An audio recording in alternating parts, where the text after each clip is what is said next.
Good morning, folks, and welcome to another edition of City Hall Live. I am Joe Abeta, and our guest today is the Superintendent of Santa Fe Public Schools, Dr. Veronica C. Garcia. Welcome, Superintendent. How are you doing today? Good morning, Joe Abeta. How are you? I'm doing well. Thank you very much. So, thank you for coming on. I know that you've been quite busy.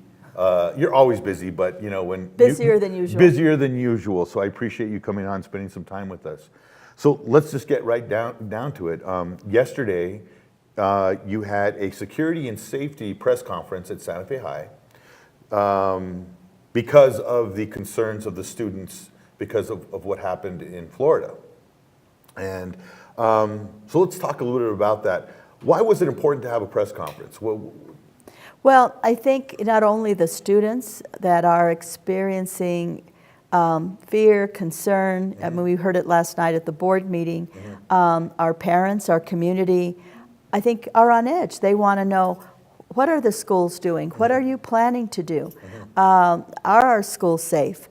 And we felt that we've been, putting Facebook posts and robocalls and putting things on our webpage, but it was a time to use mass communication. Yes. To get the word out via television, radio, newsprint about the fact that we have many security measures in place and that we are enhancing those. We had already started that process before Parkland, and we are looking at how we can even make it better. We don't want to make our schools feel like they're prisons or fortresses, but yet we have a very strong responsibility that our schools are as safe and secure as we can humanly make them, and that our kids feel more secure so that they can focus.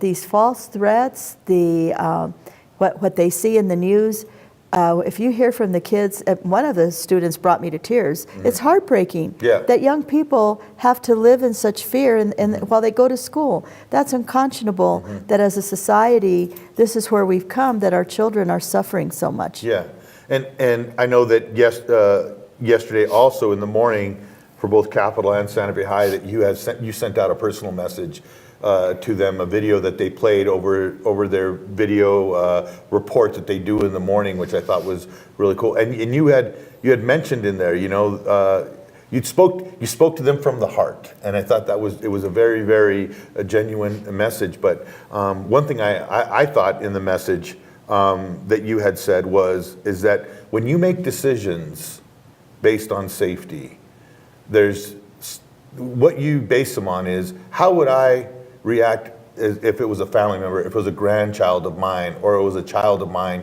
that was in there, because you're a grandmother and you're also a mother as well. Right. So, yeah. And my children are about the age of many of our teachers, right? And my grandchildren are in school.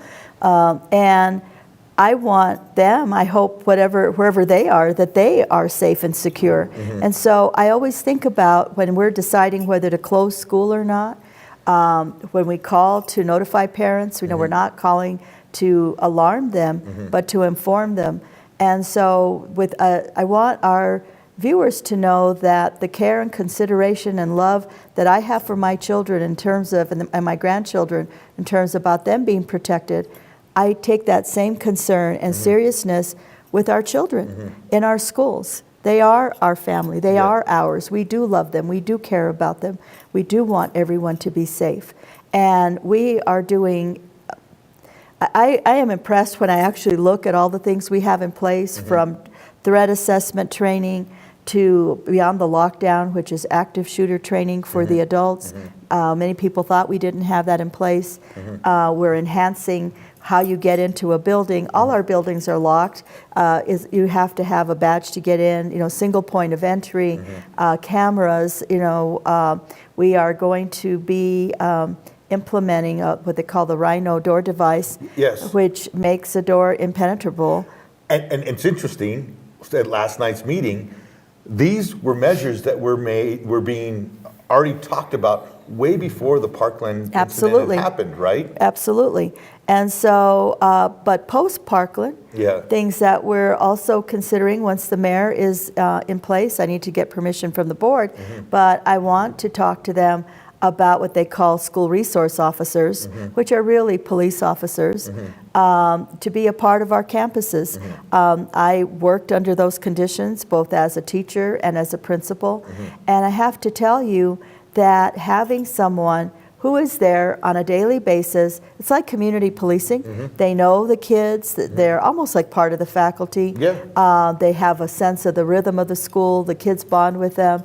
I feel could be a deterrent, but also increase a feeling of safety. Yeah. And it also saves Kind of like time. knowing that your big brother or big sister's there And in saves, case something happens. And it also saves time and resources for police officers when they are called for things that could be easily handled on site by that officer. Yeah, I know that in my daughter's school, in that they have someone that they call Officer Bob, There you go. right? And everyone knows Officer Bob, and he's just kind of part of the family. Exactly, Yeah. exactly. It really is community policing just at a school site. Yeah. And we'll see where we go with that. We have our new executive or new director for safety and security coming on, Mario Salvidres, who is currently deputy chief of police. Right, the city, right? Right from Santa Fe, and his relationship with the police department, I think, will be strong,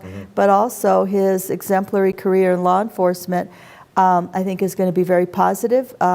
Gabe Romero will still be with us, again, advising and helping with transition, and he'll be a key member of our security team, another gentleman with advanced experience in law enforcement and safety. And so I think we're going to have a really strong team. No, absolutely. And just one more thing about preparedness as far as the school, Santa Fe Public Schools, it wasn't a reaction to what had happened in Parkland because you guys had already been doing these measures already. So it's like, well, hold on a minute. It's not about us reacting to it. It's about us informing now the public of what have we been doing. This is what we've been doing to prepare for this. We're prepared. Right. One other measure I want to mention before we move on is that also you have this new check-in system that does an automatic check on people that visit the campus, It will be correct? implemented beginning in April. Yes. It's the Raptor system. Yes. Not to be confused with Rhino. Yes. You know, I get them confused. Yes. But the Raptor system, you have to use an ID like a driver's license or a New Mexico issued ID card, and you put it through a little, I don't know, you slide it through a machine, and it does a quick background check. It spits out a badge when you came in, it'll document when you leave. We think that will also be a deterrent, but it also, you know, if there is a sex offender that is on our campus, Yes. doesn't mean they may not be allowed access, depending on what they're there for, but it alerts us. No, absolutely. Okay, so as a board and as a superintendent, you have to find like the mid ground, right? Of what's too extreme, what's not too extreme. I know in the paper this morning they were talking about having armed guards on there, and you had to make that decision. Is it too much? Some students were saying it might be a constant reminder. You know, some might feel that it's a safe. It'll make them feel safer. How do you, as a superintendent, find that happy space? Is it going back to being that mother, that grandmother? And finding that balance, Okay. you know, because I've been in schools, you know, for over 40 years. Yes. And it's about, you know, striking the right balance. If I am going to err, I'm going to err on the side of caution and safety. I'm not going to err on the other side and put people at jeopardy.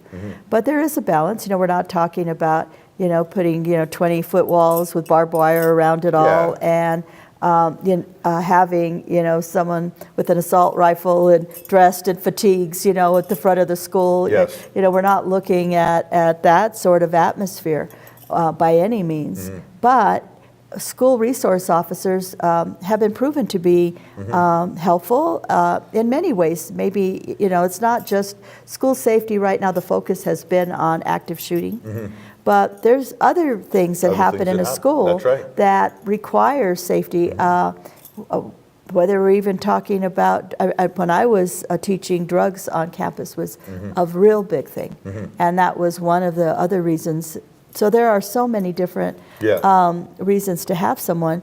And I think that how it is implemented, the conduct, of the individual, as you said, Officer Bob, does it make someone feel like Commando Bob is at the school, That's right? Yeah. So I think it's just a matter of striking that right balance.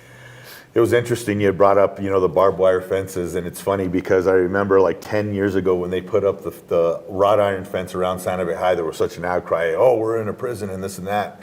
But really, people got used to it. It's really not that bad. And even today, if you think about it, it's a real safety measure. I think that it makes parents in today's world, in present, feel a lot safer knowing that someone can't just walk on the campus or like it drive was before. up. Yeah, and there was an open campus. So that it's kind of funny how we look back on, hey, they didn't make such a bad decision after all. Well, you adapt, and I think that what law enforcement does is always trying to keep a step ahead. New things happen. Pre 9/11, people could go see you off, right before you got off on the plane. That's true. And we now have adapted to a different way of doing this. Yep. And while it's not fun to have to go through the metal detector or go through a random pat down, Put your shoes back or on. take your shoes off or whatnot, unless you're TSA pre. That's right. No, that's true. I'm not. I am. Okay. But it does keep us safer, right? Yeah. It does. Absolutely. So last but not least, Yes. let's talk a little bit about the meeting last night. You had a bunch of students come in. Yes. And they all spoke. It was funny because, I mean, not ha funny, but it was Interesting. Interesting. Thank you for that word. Thank you for saving me on that one. It was interesting because at first you only had a few students, right, that initially got up. And then everyone got the courage to come up and speak. And I thought that was really cool because everyone felt comfortable that they can speak to you guys. It's a hard thing to do, it is. It's speaking tough. before a public It really body, is, yeah. and it takes a lot of poise. I see adults that get really nervous. Yes. I'm so proud of our students. Yes. And they're so articulate. Yes. And so genuine. That's one thing that I really love about being around young people. You're going to get the truth. Well, they're real. Yes. That was one of my favorite jobs, being a high school principal, just being around that youthful energy, but they're genuine and they're real. And they spoke from their heart. Yes. And they make me hopeful that, they are seeing that they have a voice. And quite frankly, they were saying, we need you adults to help us because they don't listen to us. But that's not really true. This shift that I'm beginning to feel in our country, because, we've had Sandy Hook, we've had Columbine, we had Aztec, we've had, Virginia Tech, on and on, right? But it seems that the youth have really taken the lead in providing this voice of outrage. And it gives me hope for the future that these are our future leaders. They're going on to college. I hope they will continue to express their opinion, to talk to policymakers, and to, I think that they give me a ray of hope that we're going to make a positive difference in our society. No, absolutely. And so more power to them. I'm very proud of them. Yes. No, I was very, I was just really floored by their reaction and what they went up and they said, and the amount of kids that went over there, and also compliments to you, because I know it's not about the board, and it's not about you last night, but you guys were very supportive of them, and you listened to them, and I thought that was a very cool thing on your part. Right, and it was painful to listen to. Yeah, no, I bet you. The pain that they're in, the fear that they're feeling, and that's just plain wrong. These should be carefree years for them. No, exactly. This should be one of the best times of their lives, definitely. Yeah. So that's great. Well, thank you so much for coming on today. Really, really appreciate it. It's my pleasure. Just to remind folks that the press conference is being shown on government television throughout the day, so you can check it out. Dr. Garcia and and frequently asked questions are also on our website. Oh, that's right. Yes. Around security, and then tonight at 5:30 at 1500 Sierra Sierra Vista, right? Camino Sierra Vista. Okay. Right. Yes. At the BF Young Complex. Okay. Community forum, where we will be there to share what we have in place, what we intend to do, and also get input and hear concerns. Awesome. Well, that's great. Thank you so much. Thank you. Yes. And folks, thank you for joining us today. I want to thank our producers, Adrian and Christina, for helping us put this show on. And thank you. Folks, by this time next week, we're going to have a new mayor, believe it or not. So thanks again for joining us here on the City Hall Live. Have a safe weekend. Have a great weekend. Adios.